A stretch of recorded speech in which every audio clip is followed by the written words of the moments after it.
आप होते कौन है मेरे ज्ञान पे उंगली उठाने वाले? और सनातन पे आप उंगली उठाएंगे? सारी दुनिया को दिशा सनातन ने दी है। आज से 100, 150, 200 साल पहले यदि कोई व्यक्ति कल्पना रच रहा था रामायण के नाम पर, तो उसे क्या पता 10 लाख साल पहले आकाश में कौन से ग्रह नक्षत्र थे। अरे इन लाइट वर्जन को नहीं, असली वालों को लेकर आइए। तो हमें हमेशा से पता था, हमारे सारी दुनिया में एक जमाने में वही कैलेंडर था हमारे, वो ज्ञान के लिए वेदों को पढ़ता था। वो लिखा है हमारा हम फर्स्ट।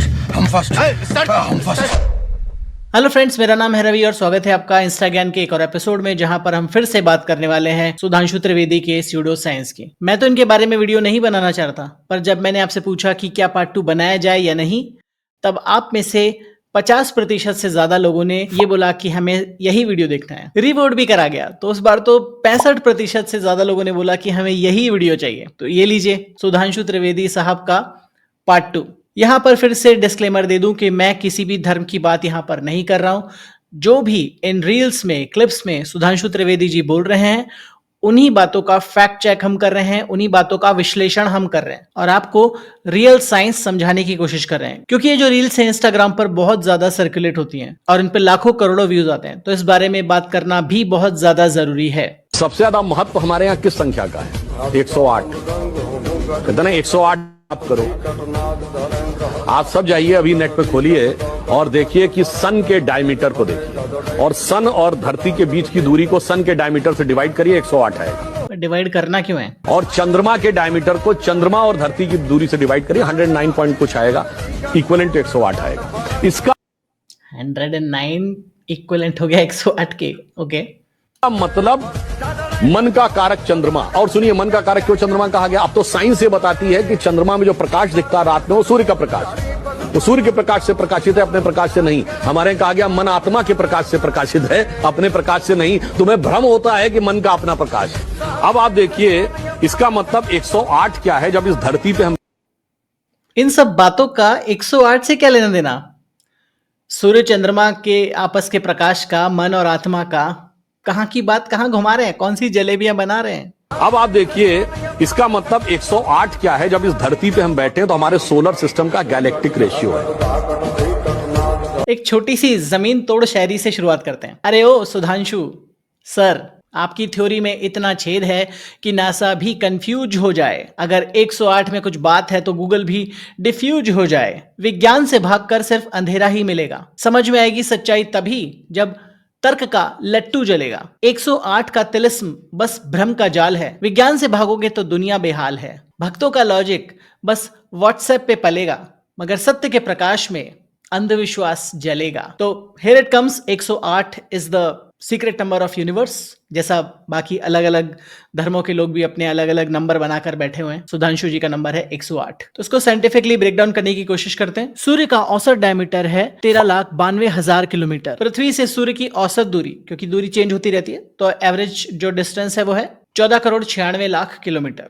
तो इसका रेशियो हुआ 107.5, ना कि 108। अब ना ही 107.5 108 है और ना ही 108 में कोई अलग बात है। बिल्कुल सटीक होना जरूरी नहीं है, पर जो ये दावा ब्रह्मांडीय सत्य का किया जा रहा है कि गैलेक्टिक नंबर है, वो कहीं से भी सत्य नहीं है। हमें ब्रह्मांड के बारे में कुछ 0.0001% भी नहीं पता है। दूसरा क्लेम है चंद्रमा पृथ्वी की दूरी डिवाइडेड बाय चंद्रमा का औसत डायमीटर। जब इन दोनों के बीच का रेशियो लेते हैं तो होता है 110.65, ना कि 108। अगर आप बोल रहे हैं कि 110.65 इज बेसिकली 108, तो भाई साहब आपको थोड़ा साइंस और मैथ दोनों ही पढ़ने की जरूरत है। अगर इस लॉजिक से देखा जाए तो हम 2 + 2 को 4 क्यों 5 मान लेते हैं।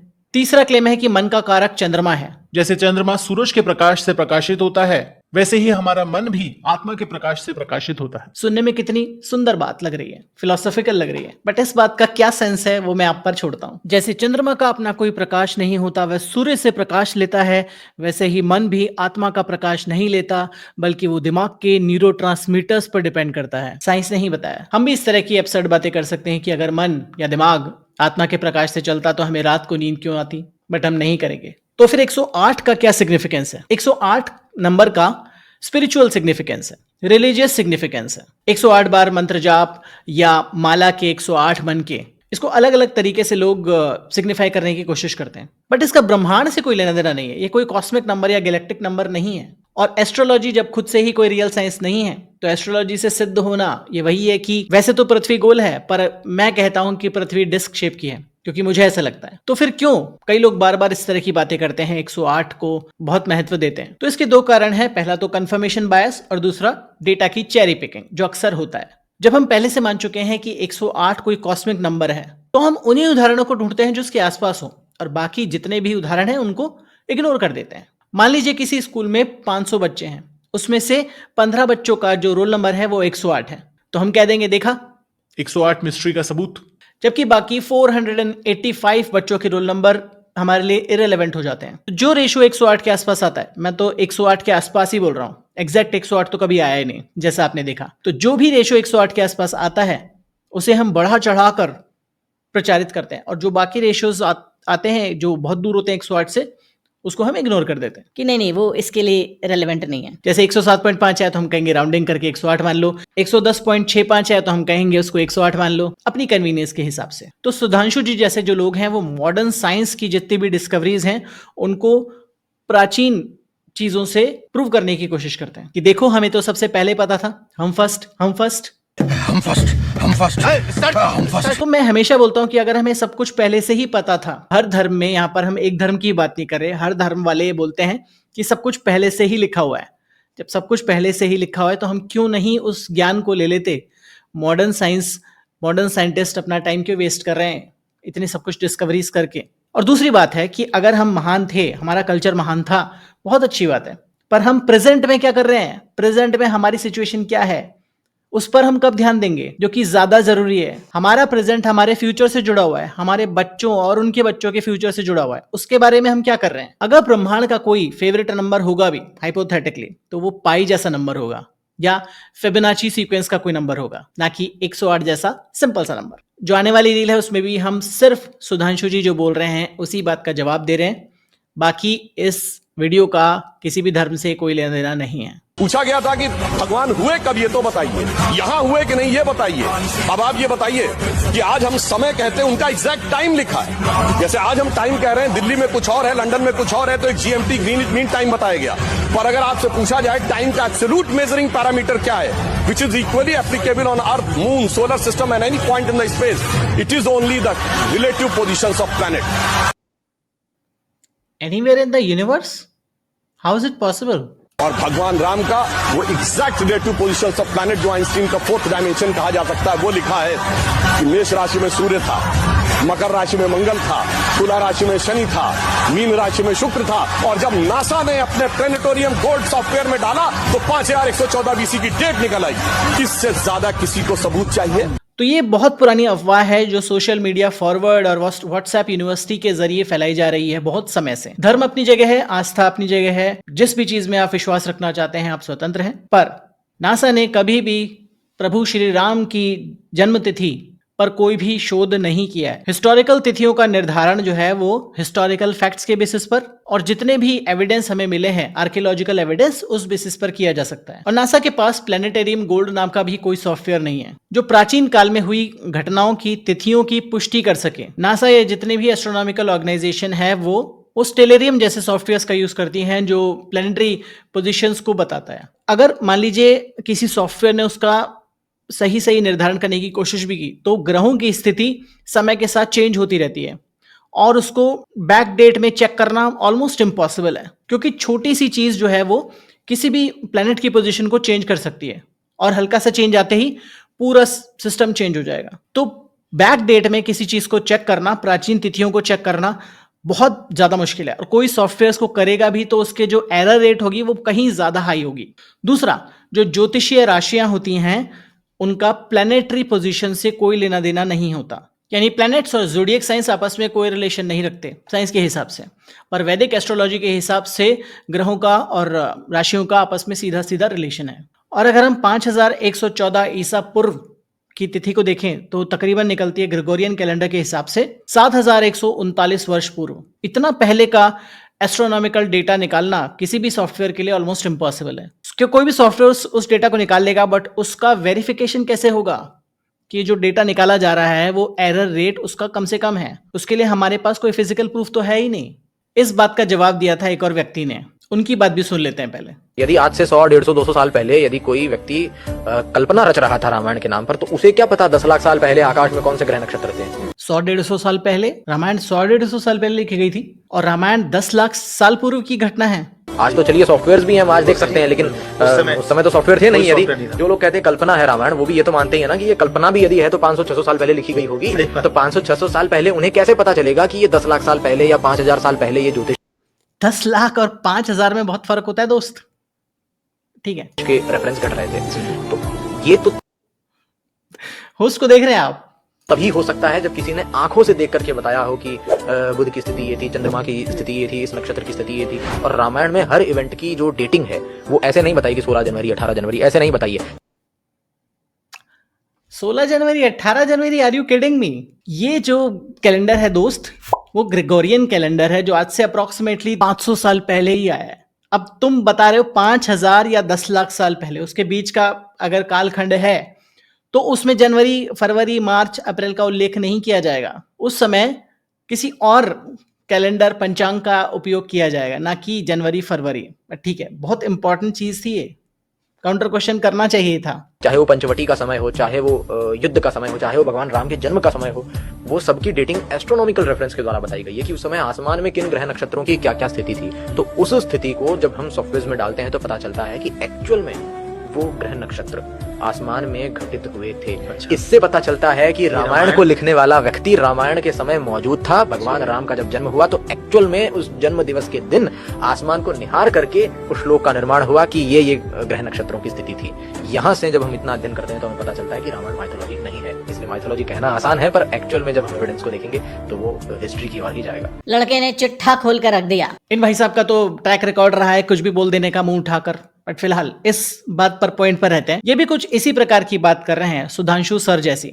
शायद वहीं से इन्होंने इंस्पिरेशन ली हो, हु नोस। जब किसी भी क्लेम को चैलेंज नहीं किया जाता है और स्पीकर को फ्री पास दे दिया जाता है कि जो बोलना है वो बोलो, मैं तुम्हें बीच में नहीं रोकूंगा या रोकूंगी, तो इसी प्रकार के क्लेम्स निकल कर आते हैं। रामायण हमारी आस्था का प्रतीक हो सकता है, उसी तरीके से लें तो ज्यादा बेहतर होगा, ज्यादा डिग्निफाइड होगा। पर ये तो हमारे देश में प्रथा चल गई है कि अगर मेरे विचार आपसे मिलते जुलते हैं, अगर मैं आपके कंफर्मेशन बायस को हवा दे रहा हूं, तब ना खाता ना बही, जो मैं कहूं वो बिल्कुल 100% सही। अब ये कह रहे हैं कि रामायण में जो प्लेनेटरी पोजीशंस का वर्णन किया गया है भगवान राम के जन्म के समय पर, वो एस्ट्रोनॉमिकल पोजीशंस, कॉन्फ़िगरेशंस चेक किए जा सकते हैं, क्रॉस वेरीफाई किए जा सकते हैं, और अगर उनका वेरिफिकेशन ठीक निकलता है तो इसका अर्थ है कि रामायण का जो कालखंड है वो सही है।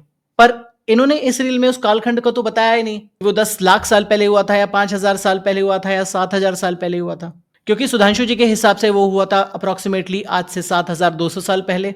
इनके हिसाब से हुआ था 5000 से लेकर 10 लाख साल पहले।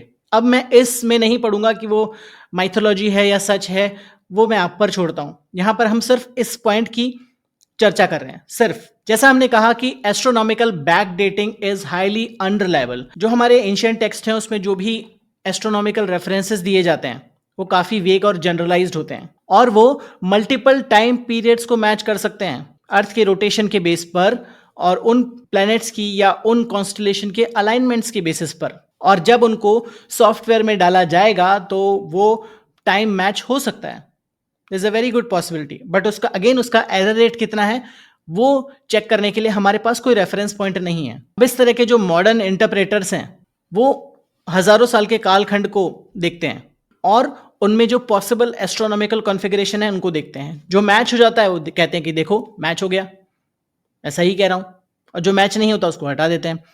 वही मोटा मोटी बात चल रही है कि यहाँ पर डेटा की चेरी पिकिंग और रेट्रोफिटिंग की जाती है कि हमें सत्य को नहीं जानना है, जो हम बोल रहे हैं वही सत्य है, उसी को हमें मैच करना है। दूसरी बात कि जो रामायण है, जो महाकाव्य है, वो ओरल ट्रेडिशन से निकला है। उसको अलग अलग जगह पर वो इवॉल्व हुआ है, अलग अलग कालखंड में जितने भी अलग अलग तरह की चीजें थी उसमें अलग अलग एस्ट्रोनॉमिकल रेफरेंसेस ऐड किए गए उस कालखंड की एस्ट्रोनॉमिकल नॉलेज के हिसाब से। और इस बात का कोई कंसेंसस नहीं है कि रामायण आज से 10 लाख साल पहले हुआ होगा, क्योंकि ये जो कालखंड है वो ह्यूमन सिविलाइजेशन को प्रीडेट करता है, उससे कहीं ज्यादा पहले का है। तीसरी बात, ये एक फॉल्स डाइकोटमी बना रहे हैं, या तो माइथोलॉजी या हिस्ट्री, यानी कि जितने भी स्क्रिप्चर्स हैं उनमें माइथोलॉजिकल एलिमेंट भी होता है और एक हिस्टोरिकल रेफरेंस पॉइंट भी होता है। और लास्टली ये बताता है सर्कुलर रीजनिंग को, कि अगर रामायण के ऑथर ने उन सारे इवेंट्स को विटनेस किया होगा तो इसका अर्थ है कि वो सारे इवेंट्स हुए होंगे। जितने भी मेन स्ट्रीम स्कॉलर्स हैं वो रामायण जो महाकाव्य है उसकी रचना को बताते हैं अप्रोक्सीमेटली 7th सेंचुरी BCE से लेकर 3rd सेंचुरी CE तक, जिसमें सेंचुरीज तक बहुत सारे एडिशन और मॉडिफिकेशन होते रहे। और जैसा मैंने पहले कहा था कि ग्रहों की पोजीशन बताना इतनी पुरानी डेट के लिए ऑलमोस्ट इम्पॉसिबल है, क्योंकि ग्रहों की पोजीशन चेंज होती रहती है। अर्थ का एक्सियल टिल्ट और रोटेशन स्पीड भी चेंज होती रहती है समय के साथ, जिससे नक्षत्रों की स्थिति में बदलाव भी आ सकता है। इसी कारण लॉन्ग टर्म कैलकुलेशन कभी भी विश्वसनीय हो ही नहीं सकती। इसलिए जो बोल रहे हैं रामायण में दी गई खगोलीय स्थितियों को, यानी इन पोजीशंस को तिथियों से जोड़ना एक चेरी पिकिंग है, यानी पहले रिजल्ट तय कर लो और फिर जो भी डेटा उसके हिसाब से बैठ रहा हो उसको उसमें फिट कर दो। अगर इस बारे में आप कुछ और कहना चाहते हैं तो आप कमेंट्स में मुझे बता सकते हैं, बट प्यार और सम्मान के साथ। अगर अब्यूजिव कमेंट्स आएंगे तो उनको डिलीट कर दिया जाएगा। अब सुधांशु सर एक और सवाल पूछ रहे हैं कि सर्कल में 360 डिग्री ही क्यों होते हैं? अच्छा, किसी से पूछे कि सर्किल में 360 डिग्री क्यों होते हैं? मैं सनातन धर्म पर ही बहुत बता रहा हूं, जो इन लोगों को नहीं समझ में आता। बड़े से बड़े मैथमेटिक्स के प्रोफेसर से पूछिए कि साहब सर्किल है, why there are 360 degrees in a circle? Empirical division में 100 होते, 200 होते, 300 होते, समझ में आता। 350 भी समझ में आ सकता था, भाई 360। उसका रीजन है कि हमारे यहाँ 6 वेदांग हैं: शिक्षा, कल्प, निरुक्त, छंद, व्याकरण, ज्योतिष। वेदों के 6 हैं। ज्योतिष के 2 भाग हैं, फलित और गणित। The entire mathematics was devised to interpret the motions of the planets. Of planetary motion, when Earth take one circle round the sun, in that process it rotates 360 times on its axis. That's why there are 360 degrees in a circle. As much as I like to believe कि भारत में ही इस चीज को device किया गया और मैं proudly कह पाता कि हाँ ये चीज भारत में ही हुई थी, पर अनफॉर्चुनेटली इसका कारण बेबीलोनियन मैथमेटिक्स है, ना कि इंडियन मैथमेटिक्स। 360 डिग्री का सबसे पहला मेंशन मिलता है बेबीलोनियन टेक्स्ट में अराउंड 700 BCE में। बेबीलोनियन सिस्टम में सेक्साजेसिमल सिस्टम यानी 60 के आधार वाला जो मैथमेटिक्स होता है उसका उपयोग करते हैं। तो उन्होंने देखा कि कितना आसान हो जाएगा अगर सर्कल को हम 360 भागों में बांट दें, और वो उन्होंने देखा, हालांकि सूर्य और पृथ्वी के रोटेशन के हिसाब से ही था। तो जब बेबीलोनियन सिस्टम ने इसको बनाया तो आज हम इसको क्यों यूज कर रहे हैं? क्योंकि ये सिस्टम बहुत ही कन्वीनियंट है। 360 एक ऐसा नंबर है जो 24, 12, 10, 8, 6, 5, 4, 3, 2 जैसे कई सारे नंबर से आसानी से डिवाइड किया जा सकता है, और इसका यूज करना मैथमेटिक्स और ज्योमेट्री में बहुत आसान है। It makes the calculation really really easy. इसीलिए इसको स्टैंडर्ड बना दिया गया, क्योंकि स्टैंडर्ड हम उसी चीज को बनाते हैं जिसके बेसिस पर कैलकुलेशन करना आसान हो जाए। इसीलिए 360 जो डिग्री है एक हिस्टोरिकल और एक मैथमेटिकल डिसीजन था, ना कि कोई दिव्य रहस्य। तो क्या सर्कल में 360 डिग्री होना एक यूनिवर्सल ट्रुथ है? बिल्कुल भी नहीं। कुछ मैथमेटिकल सिस्टम्स में एक सर्कल को 400 ग्रेडियन में भी बांटा जाता है। रेडियन सिस्टम में सर्कल होता है 2 पाई, जिसकी वैल्यू होती है अप्रोक्सीमेटली 6.28 रेडियन। तो ये कन्वेंशन है, ना कि ब्रह्मांड का कोई रहस्य। अगर आप एक स्टूडेंट हैं और कंफ्यूज रहते हैं कि आपको अपने करियर के लिए क्या करना चाहिए, आप स्कूल स्टूडेंट हैं, कॉलेज स्टूडेंट हैं या वर्किंग प्रोफेशनल हैं, तो आप मेरी हेल्प ले सकते हैं अपने करियर को राइट ट्रैक पर लाने के लिए। अब हमारी वेबसाइट लाइव हो चुकी है, तो आप नीचे जो वेबसाइट का लिंक दिया गया है वहां पर जाइए और अपना सेशन वहीं से बुक कर लीजिए। आपसे पूछना चाहता हूं कि आपने कहा धर्मनिरपेक्ष नहीं है, तो फिर कौन सा धर्म से भारत चलेगा, ये आप बताइए। भारत का एक ही धर्म है, जो मैंने अभी आपको कविता बताई जी, आप शायद उसको ध्यान नहीं दिए। हमारा एनिमी कोई नहीं है, हमारा एनिमी अंदर है। हमें अपने को जीतना है। भारत दुनिया का इकलौता देश है, जब यहाँ पे कॉन्टेस्ट है, भी बता दूं, वर्ल्ड के जितने बड़े देश हैं सब में आपने एक रिवोल्यूशन सुनी होगी। Chinese revolution, Russian revolution, British revolution, French revolution, American revolution. India में कभी नहीं सुना कि क्रांति हुई। क्यों? भारत में इसलिए क्रांति नहीं होती कि यहाँ के भारत में की संस्कृति और भारत का धर्म दूसरे को जीतना नहीं, अपने को जीतना सिखाता है, इसलिए यहाँ संक्रांति होती है। इसीलिए कहते हैं आप तो दीपो भव, दूसरों की जय से पहले खुद को जय करें। ये भारत का धर्म है।